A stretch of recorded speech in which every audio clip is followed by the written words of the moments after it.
వాక్యాన్ని ధ్యానించడం. నిర్గమకాండం 32వ అధ్యాయము.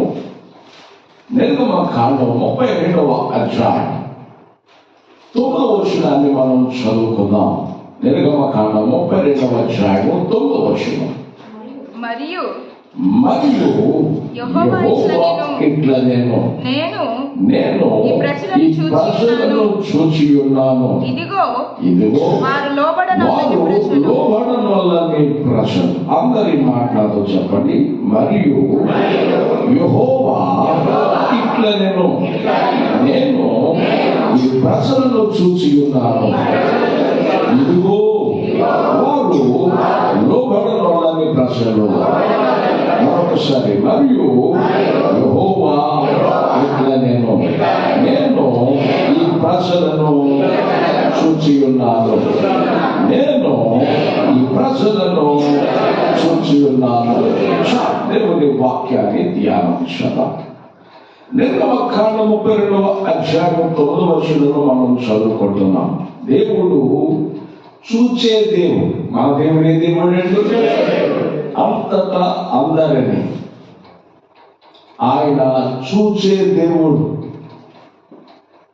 ఇశ్రాయేలీయుల దేవుడు ఐగుప్తు నుండి పాలు తేనెలు ప్రవహించు దేశానికి నడిపిస్తున్న సమయంలో ఇశ్రాయేలీయుల కొరకు దేవుడు చేసిన కార్యాలు అద్భుతం. రకరకాల కార్యాలు చేసి ఆశ్చర్యపరిచాడు ఇశ్రాయేలీయుల విషయంలో. ఇన్ని కార్యాలు చూసిన ఇశ్రాయేలు, ఇన్ని కార్యాలు అనుభవించిన ఇశ్రాయేలుతో దేవుడు ముచ్చటించి ముద్దుగా ఒక మాట చెప్పాడు. అయ్యా, ఇన్ని చేశాను కదా కార్యాలు, ఇప్పుడు మీకు కొన్ని షరతులు పెడుతున్నా, కొన్ని కట్టడలు పెడుతున్నా, ఆ కట్టడ ప్రకారం మీరు నడవాలి అని చెప్పాడు. అయితే దేవుడు కార్యాలు చేస్తున్నది మొదలుకొని చూస్తూనే ఉన్నాడు. షరతులు చెప్పిన మొదలుకొని చూస్తూనే ఉన్నాడు. దేవుడు చూస్తున్నా దేవుడు వారికి పెట్టిన షరతుల నుంచి వారు ఏమైపోయారో ఒక్కసారి బైబిల్లో మనం చూద్దాం. దేవుడు వారిని చూస్తూ ఒక మాట మాట్లాడుతూ ఉన్నారు. ఆ మాట ఏమిటంటే నిర్గమకాండం 32వ అధ్యాయం 7వ వచనాన్ని మనం చదువుకుందాం. నేను వారికి నియమించిన త్రోవ నుండి త్వరగా తొలగిపోయిచ్చా. దేవుడు చూచిన దేవుడు అంటున్నాడు, నేను షరతు పెట్టాను కదా, కట్టడ పెట్టాను కదా, వీళ్ళు షరతుల ప్రకారం నడవకపోవడం నేను చూస్తున్నా. నేను నియమించిన త్రోవ నుండి వారు త్వరగా తొలగిపోయారు. ఏమైపోయారండి? చెప్పాలి. త్వరగా తొలగిపోయారు. ఎందుకు తొలగిపోయారు అని అంటే, దేవుని ఆలోచన వారికి నచ్చలా, దేవుని కట్టడ వారికి నచ్చలా. ఎందుకు నచ్చలా అంటే, వారి సొంత ఆలోచనతో ప్రతిదీ నిర్ణయాలు తీసుకోవడం ప్రారంభించారు.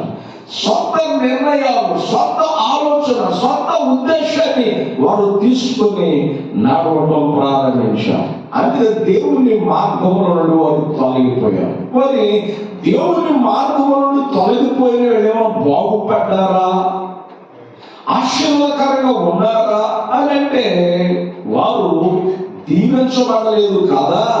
బయటకు వారు ఏమైపోయారో వారి గురించి బైబిల్ ఏం చెబుతుందో ఒక్కసారి మనం చదువుకుందాం. ఇదే నిర్గమకాండం 32వ అధ్యాయం 7వ వచనాన్ని మనం చదువుకుందాం.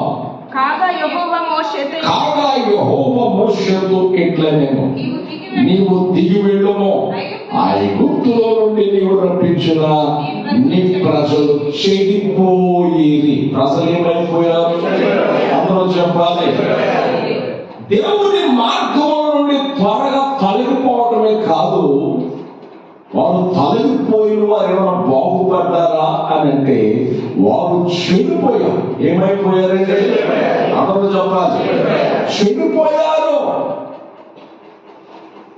ఎందుకు చెడిపోయారు అంటే సొంత ఆలోచన, స్వకీయ ఆలోచన. సొంత నిర్ణయం, సొంత ఉద్దేశం.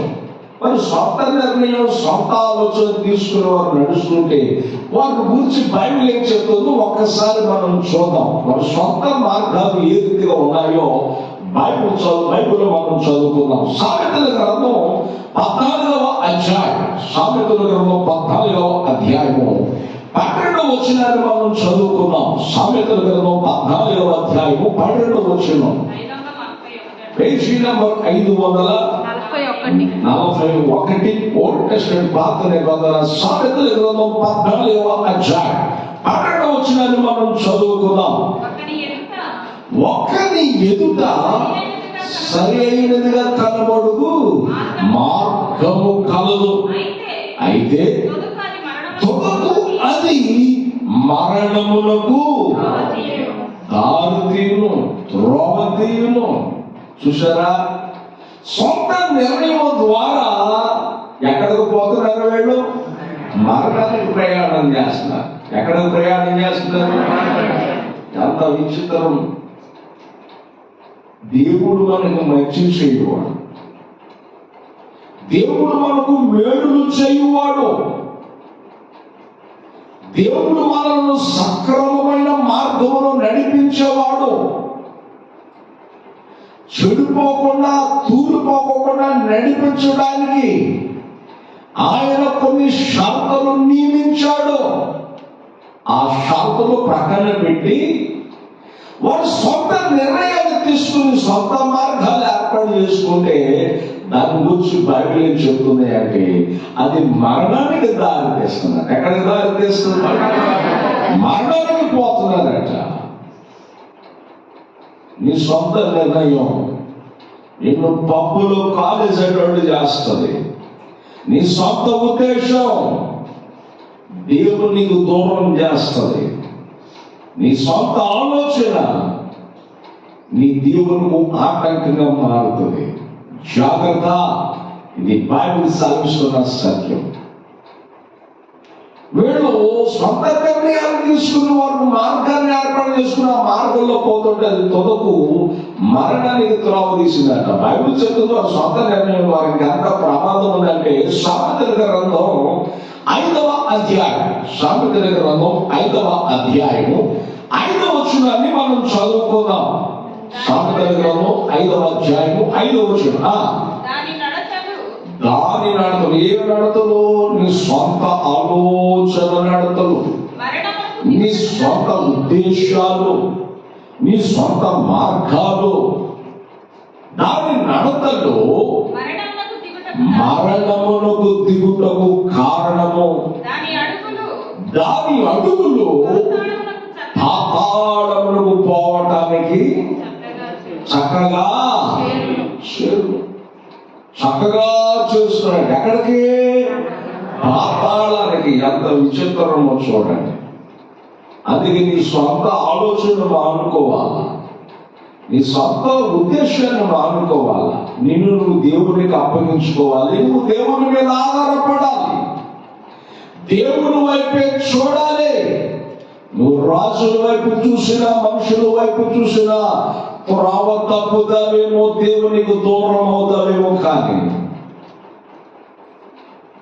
నువ్వు దేవుని వైపు చూస్తే, దేవుని చిత్తాన్ని నువ్వు తెలుసుకుని అడుగు వేస్తే నీవు సస్యశ్యామలం ఉంటావని దేవుని సేవకుడిగా ప్రేమించి మీకు తెలియజేస్తున్నా. బైబిల్ సెలవిస్తూ ఉంది. చక్కగా పాతాళానికి నడిపిస్తూ ఉన్నాయట మనుషుల ఉద్దేశాలు, మనుషుల ఆలోచన, మనుషులు తీసుకున్న నిర్ణయం చక్కగా పాతాళానికి నడిపిస్తున్నాయట, మరణానికి దారితీస్తున్నాయట. అందుకే బైబిల్ వాటి గురించి సెలవిస్తుందో తెలుసా? సామెతల గ్రంథం 1వ అధ్యాయం, సామెతల గ్రంథం 1వ అధ్యాయం 15వ వచనంలో మనం చదువుకుంటే, సామెతల గ్రంథం 1వ అధ్యాయం 15వ వచనం, నా కుమారుడా, నా కుమారుడా, నా కుమారి, నీవు వారి మార్గమున పోకు, నీవు వారి మార్గమున పోకుము, వారి త్రోవల యందు నడవకుండా, వారి త్రోవల యందు నడవకుండా నీ పాదము వెనుకకు నీ తీసుకో. పాదాన్ని ఏం చేయాలి? వెనుకకు తీసుకో. నీ పాదాన్ని ఏం చేయాలి? వెనుకకు తీసుకో, వారి మార్గాన్ని పోవద్దు. నేను ఒకసారి వాక్యాన్ని చెప్పాను, సొదొమ గొమొర్ర పేరుకు గొప్పే కానీ ఊరు మాత్రం దెబ్బ, గప్పాల మారి. అది లోతు కట యెహోవా తోటలా కనిపించిందట. కానీ అక్కడకు పోతే కానీ మనోడుకు తెలియలేదు. తను కాపాడుకోవటమే కష్టమైపోయి, తన ఆత్మీయతను కాపాడుకోవటం కొరకు ఎప్పుడైతే చేశాడు, ఇంకా ఇతరుల కొరకు ప్రార్థన చేసినట్లు అక్కడ కనిపించట్లా. అక్రమమైన క్రియలో పాలు పొందకుండా తనను తాను కాపాడుకోవటమే జరిగిందట. అంత భయంకరమైన గొప్ప ప్రాంతంలోకి వెళ్ళిపోయాడు. మనోడు చూసిన కళ్ళకి, ఆ కళ్ళతో చూసి అది హోవ తోటలా కనపడింది. వెళితే గాని అక్కడ అంత రుచు రచ్చ ఉందని అతనికి తెలియల. దేవుని బిడ్డ, బైబిల్ సెలవిస్తుంది, నా కుమారుడా వారి మార్గాలను పోవద్దు. ఇశ్రాయేలు, ఇశ్రాయేలు జాగ్రత్త, వారి మార్గాన్ని పోవద్దు. వారి మార్గాన్ని పోతే నువ్వు పాతాళానికి చేరుకుంటావు. వారి మార్గాన్ని పోతే నరకాగ్నికి వెళ్ళిపోతావు. వారి మార్గాన్ని పోతే మరణం ఎదురవుతుంది. జాగ్రత్త. వారి మార్గంలో ప్రయాణం చేస్తున్నారేమో, అది విశాలమైన మార్గం, అది స్వేచ్ఛాపూర్వకమైన మార్గం. వారి మార్గంలో నువ్వు వెళ్ళొద్దు. రక్షించబడిన మనకు దేవుడు కొన్ని షరతులు ఇచ్చాడు. ఆ షరతుల ప్రకారం మనం నడవాలి. స్తోత్రం చెప్పండి. హల్లెలూయా. ఆ షరతుల ప్రకారం మనం నడిస్తేనే దేవుని దీవెన మన మీదకు వస్తుంది, మన కుటుంబం మీదకు వస్తుంది. దేవుని షరతుల ప్రకారం నడవకుండా దీవెన రాదు. వారి సొంత నిర్ణయం ద్వారా నడవటం ద్వారా త్వరగా తొలగిపోవటమే కాదు, దేవుని మార్గంలో నుండి వారు చెడిపోయారట. ఏమైపోయారంటే అందరూ చెప్పాలి, వారు చెడిపోయారు. ఎంతగా చెడిపోయారు తెలుసు? సొంత ఉద్దేశాలు తీసుకుని. నిర్గమకాండం 32వ అధ్యాయం, దయచేసి మాట చదువుకుందాం. నిర్గమకాండం 32వ అధ్యాయం 4వ వచనం మనం చదువుకుందాం. 4వ వచనం, అతడు వారి యొద్ద వాటిని తీసుకొని పొగరుతో రూపమును ఏర్పరిచి దానిని పోతపోసిన దూడగా చేసెను. అప్పుడు వారు ఇశ్రాయేలు ఐగుప్తు దేశములో నుండి నిన్ను రప్పించిన దేవుడు ఇదే అనేది. మోషే 40 దినాలు ఆ పర్వతం మీద దేవుడితో మాట్లాడుతూ గడుపుతూ వచ్చాడు. ఇశ్రాయేల్ ప్రజలు విడిచి వెళ్ళాడు. 40 రోజులు అయిపోయింది. వీళ్ళు అందరూ అంటున్నారు, మమ్మల్ని ఐగుప్తు నుంచి నడిపించిన మోషే ఏమైపోయాడు మాకు తెలియదు ఆహారంలో. కాబట్టి మమ్మల్ని ఐగుప్తు నుంచి ఈ ప్రాంతాన్ని నడిపించిన ఒక దేవుడిని ఏర్పాటు చేయి అని ప్రోత్సహిస్తే, ఆహారం ఏం చేశాడంటే, మీ చెవులున్న మీ ముక్కులున్న పోగులు కమ్ములు మీ చేతులను తీసి ఆ బంగారాన్ని తీసుకురండి అని. మరి 6 లక్షల మంది వారి ముక్కులు, వారి చెవులు, వారి చేతులు ఉన్నాయన్నీ ఇస్తే ఎన్ని కిలోలు అయి ఉంటుందంటారు?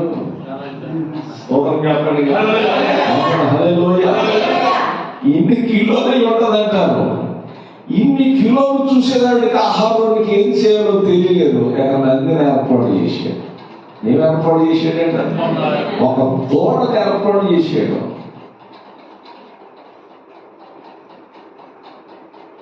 దూడను ఏర్పాటు చేసి ఇదే మీ దేవుడు అన్నాడు. వీళ్ళు ఇశ్రాయేలీలో కొంతమంది పెద్దలు దేవుణ్ణి చూసిన వారు, దేవుని స్వరాన్ని విన్నవాడు. ఇటువంటి వారే తప్పుడు నిర్ణయాలు తీసుకుని తప్పుడు త్రోవలు ఏర్పాటు చేసుకుని తప్పుడు మాటలు మాట్లాడుతూ తప్పు త్రోవలో వెళ్ళారు. చాలా విచారకరమైన విషయం. దేవుని తెలుసుకున్న వారే, దేవుని స్వరాన్ని విన్నవారే ఒక దూడను ఏర్పాటు చేసుకుని ఐగుప్తులో వచ్చి నడిపించింది ఇదే. కానీ ప్రభు ఏమన్నాడు? నిర్గమకాండము 20వ అధ్యాయం 3వ వచనం 4వ వచనంలో మనం చదువుకుంటే బైబిల్ సాధిస్తుంది, నేను తప్ప వేరొక దేవుడు నీకు ఉండకూడదు. స్తోత్రం చెప్పండి. హల్లెలూయా. పైన ఆకాశం అందే గాని భూమి అందే భూమి అందే గాని భూమి క్రింద నేల ఎందే గాని ఉండు దేని రూపమునైన విగ్రహమునైన నీవు చేసుకొనకూడదు. స్తోత్రం చెప్పండి. హల్లెలూయా. ఇలా అయిపోవడానికి కారణం ఏంటో చెప్పడం, చెడిపోవడానికి కారణం ఏంటో చెప్పడం, దేవుని మార్గం నుండి వారు త్వరగా బయటకు రావడానికి కారణం ఏంటో చెప్పడం ముందే చెప్పాడు దేవుడు. ఏ ప్రజలు మధ్యలోకి వెళ్తారో ఆ ప్రజల ఆచారాల ప్రకారం ఉన్నారు, ఆ సాంప్రదాయాలు మీరు పాటించొద్దని దేవుడు చెప్పాడు. మీరు ప్రత్యేకించబడాలని చెప్పాడు. అలాగే ఇది ఊపారు కానీ పాటించేటప్పుడు చాలా కష్టమైపోయాడు. వారు వాళ్ళలాగా ప్రేరేపించబడి వాళ్ళతో వాళ్ళు చేసేయని చూడటం ద్వారా వీళ్ళు కూడా రకరకాల వాటిని ప్రతిమలు చేసుకుని వాటిని ఆరాధించడం ప్రారంభించారు. కానీ ప్రభు ఏం చెప్పాడు? నేను తప్ప వేరొక దేవుడు మీకు ఉండకూడదు. స్తోత్రం చెప్పండి. ఏ విగ్రహమునైనా భూమి మీద కానీ పైన ఆకాశం మీద కానీ భూమి మీద కానీ భూమి క్రింద ఉండు నేల ఎందు కానీ ఏ రూపమును మీరు మళ్ళీ ఏం చేశాడు? ఒకరితో ఒక రూపం ఏర్పాటు చేశాడు. ఒక రూపాన్ని ఏర్పాటు చేసి ఇదే నీ దేవుడు అంటున్నారు. దేవుడు కోపం రాదండి. నాకు విచిత్రం దేవుడు చెప్పరా? ఒకసారి చెప్పా, సందర్భం వచ్చింది కాబట్టి చెబుతున్నా. అయితే వార్తల్లో చూశాను నేను, అందుకే మీకు చెబుతున్నా. ఒక స్వామి, ఓచి స్వామి. ఏ స్వామి చెప్పాలి? ఓసి స్వామి అంటే ఒంటి మీద వస్త్రహల్యం ఉండవు, గోచి మాత్రం ఉండదు. అక్కడికి యమాయములు గొప్ప గొప్ప అధికారులు అది గోచి దండం పెట్టుకున్నారు. చదువుకోవడం ఏమిటి, ఇంత అధికారం ఉండటం ఏమిటి, అక్కడికి వెళ్ళి ఏం చేస్తున్నారు? గోచికి దండం పెట్టుకుంటారు. నాకు విచిత్రం అనిపించింది. మనుషులు కల్పించిన పద్ధతులు దైవోపదేశములను నమ్ముతూ ఉన్నారు. మనుషుల పారంపర్య ఆచారాన్ని గైపడుతున్నారు. లేఖనములు కానీ దేవుని శక్తి కానీ ఎరుగక పొరబడతా ఉన్నారు. నేను తప్ప నీకొక వేరొక దేవుడు ఉండకూడదు అని దేవుడు చెప్పాడు. కానీ ఇశ్రాయేలు చుట్టూన్న ప్రజలందరూ చూసి వాళ్ళలాగా ఏడు రావడం ప్రారంభించారు. దేవునికి బాధ కదా. ఐగుప్తులని నడిపిస్తూ ఎన్నో కార్యాలు చేశాడు. దేవదూతలు తినే ఆహారాన్ని వాళ్ళకి పెట్టాడండి. ఎవరు తినే ఆహారం చెప్పాలి గట్టిగా. అందుచేత వాళ్ళకి బీపీలు, షుగర్లు, గ్యాసులు లేవు. ఏమీ లేదంటే చెప్పాలి గట్టిగా. బీపీ లేవు, షుగర్ లేవు, గ్యాసులు లేవు. యేసు రక్తం వేసే మనం ఏదైనా తింటే యేసు రక్తం వేసే బాగా అయిపోతుంటా. యేసు రక్తం వేసే మన పట్ల ఏమైపోతుంది అంటే అట్లా అయిపోతుంది మన పట్ల. కానీ దేవదూతలకు షుగర్ వచ్చినాయని, ఇశ్రాయేలు ఆ రోజులు కడుపులు ఎప్పుడు వచ్చినాయని, ఫుడ్ పాయిజన్ అయిందని ఏం లేదు. అది దేవుడు పెట్టే ఆహారం. ఎవరు పెట్టే ఆహారం? దేవుడు పెట్టిన ఆహారం, ఫుడ్ పాయిజన్ కాదు. నేను అనుకుంటాను అసలు ఉపాయం ఎందుకు అవుతుంది చెప్పనా? నువ్వు ప్రార్థన చేసుకుని కనుక ఎందుకు అవుతుందండి చెప్పాలి గట్టిగా. నువ్వు ప్రార్థన చేసుకుని తింటే అందులో భాష దేవుడు తీసేస్తాడు. కానీ మనం ఏం చేస్తామంటే ఆత్మ తప్ప స్తోత్రం లేదు మనకి. స్తోత్రం చెప్పండి. హల్లెలూయా. దేవుడు విడవారా మీరు ఆలోచించండి. నేను తప్ప వేరొక దేవుడు ఉండకూడదని దేవుడు చెప్తే ఇశ్రాయేలు ఏం చేశాడంటే పోగరుతో ఒక రూపాన్ని ఏర్పాటు చేశాడు. దేవుడు కోపం రాదండి. ఒక మాట నేను ఇక్కడ మీకు చెప్పాలి.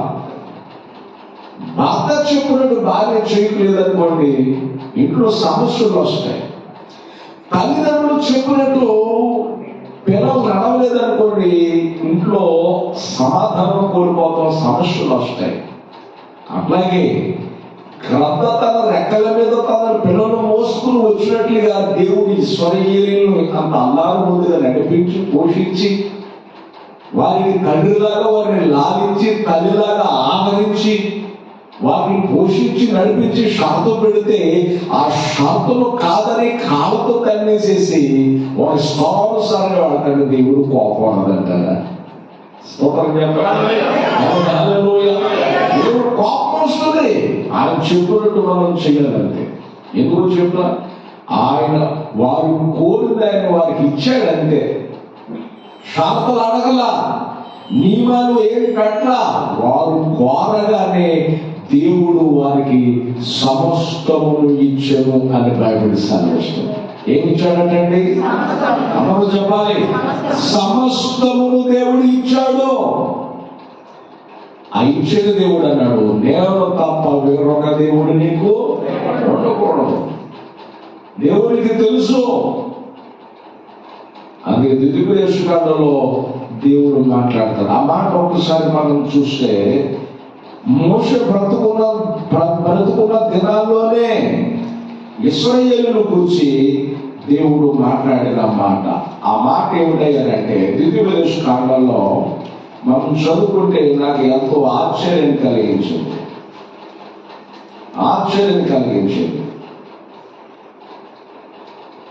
ఆ మాట చదువుతున్నా. ద్వితీయోపదేశకాండం 31వ అధ్యాయం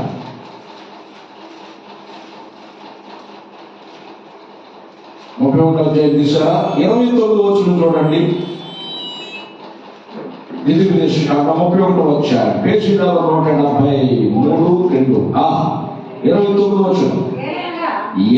అనగా నేను మరణమైన తరువాత మీరు బుద్ధిగా చెడిపోయి నేను మీకు ఆజ్ఞాపించిన మార్గమును తప్పుదురనియు ఆ దినముల అంతమందు కీడు మీకు ప్రాప్తమగుననియు నేను ఎరుగుదును.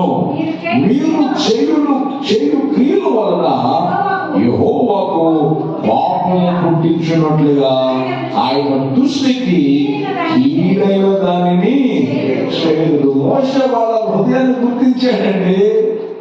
మోషే చాలా వివేచన వారం కలిగిన ఆయన. బ్రతుకుండగానే వాళ్ళ చివరి ఫ్యూచర్ చెప్పుకొచ్చాడు ఆయన. స్తోత్రం చెప్పండి. బ్రతుకుండగానే దేవుడు ఆయన వారు ఏం మాట్లాడించాడు? ఫ్యూచర్ గురించి మాట్లాడించాడు. ఫ్యూచర్ మీరు ఎట్లా ఉండబోతున్నారు, ముందు భవిష్యత్తులో మీరు ఎట్లా ఉండబోతున్నారో తెలుసా? ఈ స్థితిలో మీరు ఉంటారు. అందుకే కీడుకరమైన దినాలు మీ మీదకు వస్తాయి. లోపలంతా కీడు జరుగుతుందండి. విచిత్రమైన రోగాలు, విచిత్రమైన సమస్యలు. ఇది వరకు ఏదైనా జలుబు వచ్చిందనుకోండి ఎవరిని పోయేది. ఇప్పుడు జలుబు పట్టిందంటే దగ్గులకు దించేస్తుంది. విచిత్రంగా స్తోత్రం చెప్పండి. చాలా విచిత్రమైన స్థితులు మనం ఎదుర్కొంటున్నాం.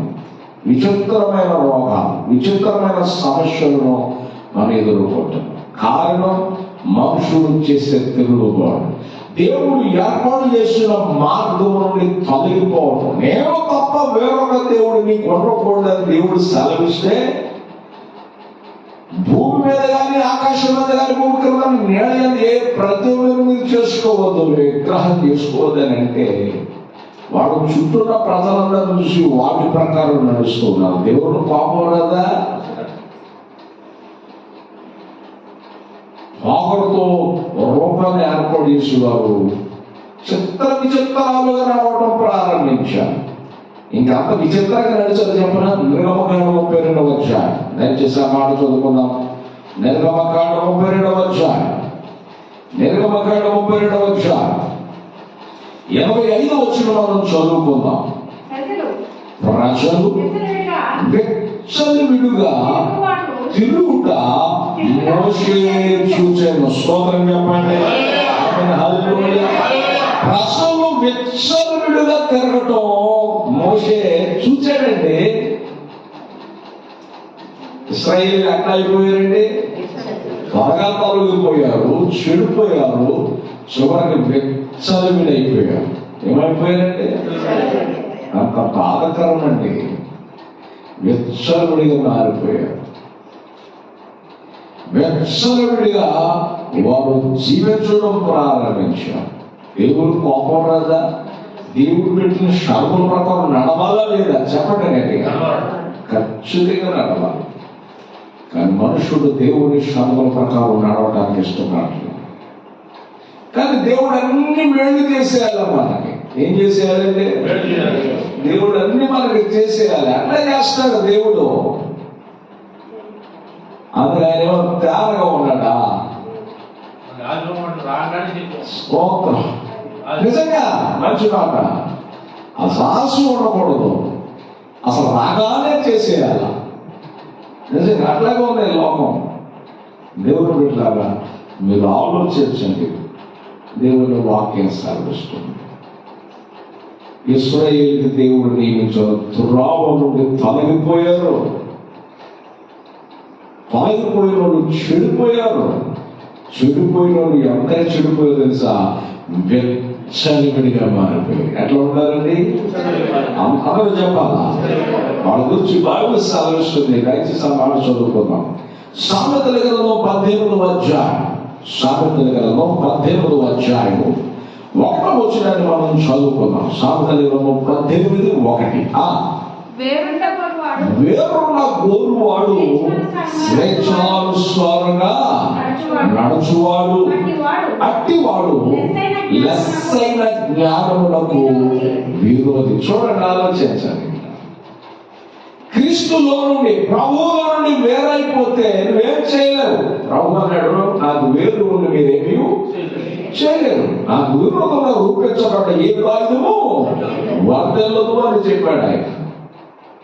దేవుడు విడిచిపెట్టి దేవుడికి దూరం అయిపోయి తన సొంత ఉద్దేశాలు, సొంత నిర్ణయాలు వారు తీసుకుని వెళ్తుంటే వారు అందరూ విచ్చలవిడైపోయారు. ఏమైపోయారండి?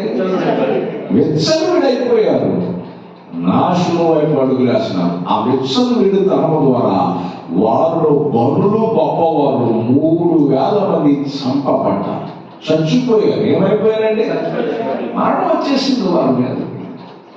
దేవుని ఉగ్రతం వచ్చేసింది వారి మీదకి. కరులు మంచివారు, ఉన్నతమైన వారి మీదకి దేవుని శాపం వచ్చేసింది.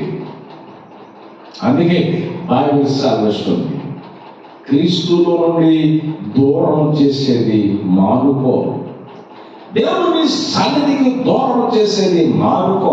ప్రజలకి గ్రంథంలో రాబడి నీ దేహము చెరుపుదాన్ని తొలగించుకో. నీ దేహం చెరుపుదాన్ని ఏం చేయాలి? తొలగించుకోవాలి. నీ దేహము దేవుని ఆలయం. నీ దేహం ఏమై ఉంది? దేవుని ఆలయం. దేహము దేవునికి అనుగ్రహించింది. దేహమును విడిచినను నువ్వు దేవునికి ఇష్టడవై ఉండాలన్న సత్యాన్ని దేవుని సేవకుడిగా మీకు హెచ్చరిస్తూ ఉన్నా. దేహమును విడిచిన దేవునికి మనం ఏమై ఉండాలి? ఇష్టడమై ఉండాలి. కానీ వారు విచ్చలవిడిగా తిరుగుతూ ఉన్నారు. ఎంత బాధాకరం, ఎంత వేదనకరమైనటువంటి విషయం. క్రీస్తుల నుండి వేరైపోయారు, ప్రభువుల నుండి వేరైపోయారు, దేవుని సన్నిధి నుండి వేరైపోయారు. ఏమైపోయారు వారు? దేవుని సన్నిధికి వేరైపోయారు. ఏమో తప్ప వేరొక దేవుడిని ఉండకూడదని చెబితే ఆకాశం మీద కానీ భూమి మీద కానీ భూమి కూడా నేల రూపం చేసుకోవద్దు అని అంటే వారు వారి కొరకు విగ్రహం చేసుకున్నారు. యోహాను పత్రికలో రాయబడింది, చిన్నపిల్లలారా విగ్రహముల జోలికి మీరు పోవద్దు అని ప్రభు మనకు రాయించారు. కాబట్టి మనము జాగ్రత్త పడవలసిన వారమై ఉన్నాం. స్తోత్రం చెప్పండి. హల్లెలూయా. నలుగురు చూసి ప్రేరేపించబడద్దు. దేవుని వాక్యం చదివి ప్రేరేపించబడు. దేవుని వాక్యానికి లోబడు. దేవుని వాక్యానుసారంగా జీవించేదానికి ఇష్టపడు. నువ్వు కోరిన రేవులకు ఆయన నడిపిస్తాడు. నువ్వు కోరిన ఆయన నీకు చేసి పెడతాడు. నీ ఆశలు ఆయన భంగము చేయడని దేవుని సేవకుడు దేవుని వాక్యాన్ని బట్టి మీకు తెలియజేస్తున్నా. విచ్చలవిడైపోయాడు ఇశ్రాయేలు. ఇశ్రాయేలు ఏమైపోయాడంటే విచ్చలవిడైపోయాడు. దేవుని బిడ్డా, దేవుడు మాట్లాడుతున్న మాట, నువ్వు విడి కాకముందే దేవుడు అన్నాడు, నేను పెట్టిన షరతు ప్రకారం నువ్వు నడిస్తే నీ ప్రతి పరిస్థితి నేను మార్చి వేస్తాను. స్తోత్రం. నీ ప్రతి పరిస్థితి ఏం చేస్తాను? నేను మార్చి వేస్తాను. ఇదిగో మార్చగలిగిన శక్తి దేవుడు. ఎవరు ఉందంటే మార్చగలిగిన శక్తి దేవుడు. ఒక ఆయన అన్నాడు, అంటే 10 సంవత్సరంలో మా నాన్న నాకు త్రాగుడు అలవాటు చేశారండి. మా నాన్న అమ్మ కూడా తాగేవాళ్ళు, కాబట్టి వాళ్ళు నాకు అలవాటు చేశారు అన్నాడు. ఆయన ఇంకా బ్రతికున్నాడు 75 ఏళ్ళు. వాళ్ళ అమ్మ నాన్న కూడా ఉన్నారు. స్తోత్రం చెప్పండి. వాళ్ళు కూడా ఉన్నారు. మనం నేర్చుకున్నాడు చక్కగా 20 ఏళ్ళు 22 ఏళ్ళు వచ్చేదానికి పెళ్లి చేశారు. భార్యను పడుతున్నాడు, పిల్లలు పడుతున్నారు, అమ్మ నాన్న కూడా పడుతున్నారు. స్తోత్రం చెప్పండి. తాగేసి ఏం చేస్తున్నాడు? ఇప్పుడు అమ్మ నాన్న పడుతున్నాడు, భార్య పిల్లలు పడుతున్నాడు, డబ్బులు తీసుకురాడు. త్రాగడానికి ఉండాలి. ఆయన ముసలుడు అయిపోయాడు 75 ఏళ్ళు. ఆస్కర్ గారు, నేను త్రాగుబోతులకు చాలా సీనియర్ అంటున్నాడు. నా దగ్గరకు వచ్చి త్రాగుబోతులకు ఎన్ని ఉంటున్నాడంట? చాలా సీనియర్. అమ్మో, త్రాగుబోతులు మంచి సీనియర్ అన్నమాట. అయితే త్రాగటం మానాలని నేను అక్షరికల్లో వాడానా, నాటి మొదలు తిన్నా, అక్కడికి వెళ్ళాను ఇక్కడికి వెళ్ళాను వాళ్ళ కాలం. నాకు తాగడం మానేలో ఒక డాక్టర్ గారు నేను దగ్గరికి వెళ్తే డాక్టర్ గారు అంటారు, తొందరగా మానమాక, నువ్వు మానుకోవాలనుకుంటే కొంచెం నెమ్మదిగా మానుకో. అది వైద్య శాస్త్రం. కానీ దేవుడి దగ్గరకు వస్తే కొంచెం మానడు అన్నాడు దేవుడు. కొంచెం బుద్ధిహీనత, కొంచెం అవివేకం జ్ఞానమును ఘనతను తేల చేయడానికి సామెత ప్రసంగి గ్రంథం 10 అధ్యాయంలో మనం చదువుతాం. కొంచెం బుద్ధిహీనత. నిజంగా నీకు మానాలని ఉందా అని నేను అడిగితే ఆయన అన్నాడు, నిజం చెప్తాను పాస్టర్, మానాలని ఉంది అన్నాడు. గుడ్డుగా చేసి భోజనం చేసి ప్రార్థన చేసి నెత్తిన చేసి ప్రార్థన చేసి పడిపోయాడు. దేవుని బిడ్డలారా, మరల లేచి ప్రార్థన చేశాను. ఇప్పుడు త్రాగుడంటే ఆయనకి అసహ్యం వచ్చేసింది. డాక్టర్ గారు ఏమన్నాడు? ఒక్కసారి మాకు యేసుప్రభువు శక్తిహీనుడా, యేసుప్రభువు చేతగానుడా, గుణాలు మార్చేస్తాడు, బుద్ధులు మార్చేస్తాడు, అలవాట్లు మార్చేస్తాడు. ఆయన స్తోత్రం. అన్ని మార్చే శక్తి గల దేవుడు ఆయన. అందుకే ఆయన దేవుడు అయి ఉన్నాడు. డాక్టర్ ఏం చెప్పాడు? కొంచెం ఒక ఆయన కొరకు 21 రోజులు ఉపవాస ప్రార్థన చేశారు. నేను వెళ్ళాను అక్కడికి ఆ స్థితిలో చూడడానికి, నన్ను కూడా ప్రార్థన చేయడానికి రమ్మన్నా. 21 రోజులు ఆయన ఉపవాస ప్రార్థన చేశాం. ఆయన బాబు త్రాగుడు మానాలని. ఇల్లు ఒళ్ళు పొదైపోయింది. తాగడం ద్వారా చచ్చేదానికి సిద్ధమైపోయాడు. ప్రార్థన చేస్తే 21 రోజు నేను చేయడం మానే తాగనే కాదు చెప్పేసి అన్నాడు. 21 రోజు ప్రార్థన, 21 రోజు ఎంత జాగ్రత్తగా ఉన్నాడో అందరూ ప్రార్థన చేశారు. 22వ రోజున ఆగేసి డ్రైనేజీలో తలకైపు పడుకోలేదు. ఎక్కడ పెట్టండి? యథార్థమండి, యథార్థం చెప్తున్నాను మీకు. నేను అనుకున్నాను మామూలు పడిపోయి ఏదైనా పడిపోయి ఎదుగుతున్నాడేమో అని అనుకున్నా. ఎక్కడైతే కదులేమంటుంది దుర్గంధం దాకా తాగేసి పడిపోయాడు. ఈలో మా పెద్ద భాస్కర్ వెళ్ళి ఏమయ్యా ఏంటి అని ఎవరన్నా మాట్లాడాడు. తాగేసిన మైకుల్లో మాట్లాడాడు. సరే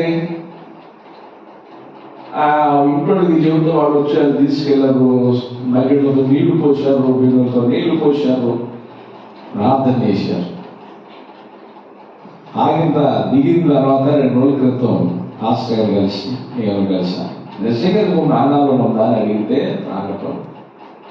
ఆయన అన్నాడు, మొన్నటి దాకా నాకు నాణాలు లేదండి, వీళ్ళు భావంతంగా చేశారు, ఇప్పుడు చెబుతున్నా నాకు మానాల్లో ఉందా. స్తోత్రం చెప్పండి. ఇప్పుడు చెబుతున్నా నాకు మానాల్లో ఉందండి అని. 21 రోజు ప్రార్థన ఇప్పుడు ఫలించింది. స్తోత్రం చెప్పండి. హల్లెలూయా.